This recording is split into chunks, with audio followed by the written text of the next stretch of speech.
All right, so I'm going to zoom in here so I can really see this very intense bright color. I don't know that I really can get all this highlight completely diminished by retouching it out. I think it's probably more likely that I need to do some kind of a selection on it.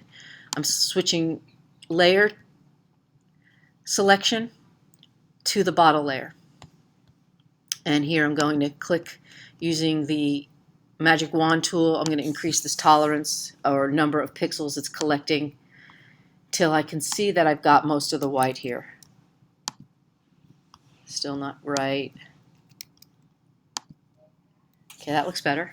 Now I'm holding the shift key down to increase the amount of selection that I have, and I'm trying to keep that just in the white and watching very carefully as I select these bits how those are happening. That looks pretty good.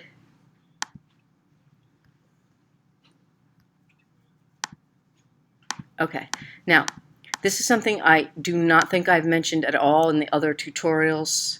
And what this is once I've selected an area and I don't want to have to select it again, it took a fair amount of effort for me to get it to look like that. I'm going to do select, save, selection. Select, save, selection saves that area as a mask. Hotspot is what that is in photography. That's what we call that, hotspot. So now, if I need to finish now, and I save my document and I close it and I come back tomorrow, one of the things I will not have is I will not have the original snapshot, but what I would have is the highlight selection.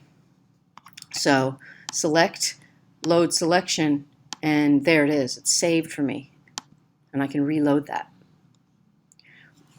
So I can stop at some point, go to bed, come back tomorrow, work on it again. All right, so there I have that. Now I'm going to make a wild guess here.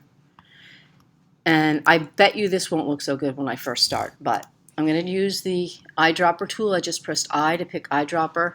And then I'm squinting my eyes. That is one of my favorite things to do, is squint my eyes. And I'm picking the highest, lightest level of highlight right there on that sauce. I just picked that color. It's this kind of cocoa color.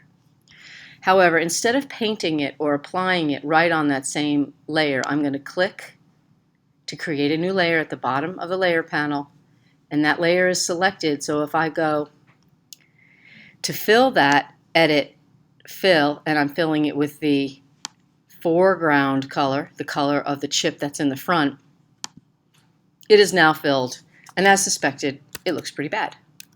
I'm okay with that for now. What I'm going to do next is I'm going to blur it a little. Instead of sharpen now, I'm going to do a blur. And I'm going to do a thing called Gaussian blur. Now, Gaussian blur means adjustable blur. That's how I understand it. You can see if I really blur that out, it just blows it out completely. But if I just kind of blur it a little bit, that also looks really bad. So I'm not doing that. I'm going to click cancel. Okay? I'm going to try this another way. I'm going to select this, and there's another really interesting tool I can use, one of these ones that you would never think that this is what it does. There is a thing under a filter under other called minimum and maximum. They do the opposite of what you would expect. Minimum actually will make that blob bigger. I'm here to teach you. I didn't write the program. Maximum actually squishes it in. The opposite of what you would think happens. This is what happens when you use Photoshop for 25 years. So I wanted minimum because I wanted to get a little fatter. And I'm just going to bring it out 1 pixel because that's the smallest amount I can do. Do I want to preserve squareness or roundness? Probably roundness, a little smoother. And click OK. I'm less concerned about these little tips here that are cocoa colored than I am about the highlight on the bottom. Now what I can do is, let me drag the few of these panels out here so I can see them, is with this layer selected, I could just minimize the opacity. But that looks kind of weird.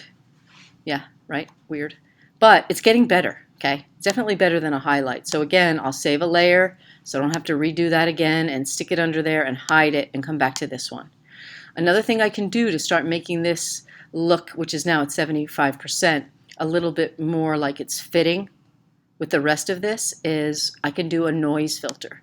Filter noise means adding speckles. Speckles or noise, like when you see a TV that doesn't have a signal, that white noise, shh, that's what this is. And I'm going to keep it uniform or Gaussian, which is adjustable, and monochromatic versus non-monochromatic. So that's looking a little better. And if I make this noise too much, it'll look like just too speckly and awful. There's a point at which you'll know it looks horrible. So I'm going to put it on 2 because that was the number I liked. I'm going to zoom out a little. Okay, it starts to not look, see when it's zoomed out? Pretty impressive, I know. This is from hours and hours of not doing things with my friends. Okay? This is missing out on social occasions here. And up here at the top, I'm going to use my favorite polygon lasso tool and just kind of select along the ridge of the plastic here. The only thing that's really selected there is that cocoa color. I'm going to use a levels adjust, image adjustments. Why not? Because I did not have the layer selected. Image adjustments, levels, reading, levels. Okay, and so what I'm doing here is I want to increase the shadow information. So I'm taking the mid-tone slider and I'm sliding it towards the highlight shadow layer until it's there, and now it's not even noticeable. Okay, so that was Command L. That is changing the levels. So what I had done was take the mid-tone slider and told it to go further away or add more shadow. Add highlight, add shadow. Okay. And deselect. Now I can come back to this one more time and maybe just give it a little more blur. Filter, blur, blur more. And Command F will let me blur that a few more times. When you zoom out, no one will probably ever notice that. You'll be the only one who knows. If you don't think it matches well enough, you can do a hue adjust, Command U, and I can increase the saturation. Isn't that just crazy? So there, no more hot spot, or at least it looks a lot better on the monitor than it even does on the projector. It's pretty not noticeable. Like, I don't think people would be staring at that so much. Now, the last thing I like to do, this is not for everybody, but I like to do this, is I like to add these little bands of shadow because I feel like it helps to add contour to the label. So to do that, I'm going to use another layer. And with this other layer, I'm simply going to go get some black and then a paintbrush. There it is, brush tool. I'm going to check my opacity here, bring it down to like 50. And click and drag, and click and drag. All right, so now I have this mess on the outside edges of my bottle and my label. However, I can go to my label layer and then choose select, load selection, layer to copy transparency. That's my bent label, and invert, which is going to select the background, everything but the label. You can see perhaps that the marching ants are on the outside edge and at the edge of the label. Then I'll go back to the shadow layer and press delete. And then I'll do the same thing with the jar. I'll select the jar layer. I'll do select load selection, invert, and now I have everything. No, that's not what I wanted. I actually want to select the label. So let's try that again. Select load selection and right. And now I have loaded the label, the bottle shape, but I'm on the shadow layer because I don't really want any of that shadow on the top of the bottle, just on, ixnay, that was not it. What am I doing here? Okay. So where I really want to erase that now is anywhere it's on the bottle, on the top of the bottle. But I need to do an intersection between the label. This is a little hard to understand, but the label and so if I hide all the layers now, you can see that the bottle shape is there, right? Now I'm going to turn the label shape on and select it. And then I'm going to do this, select, load selection. It's on, the layer that's selected is the one I want to subtract from the selection.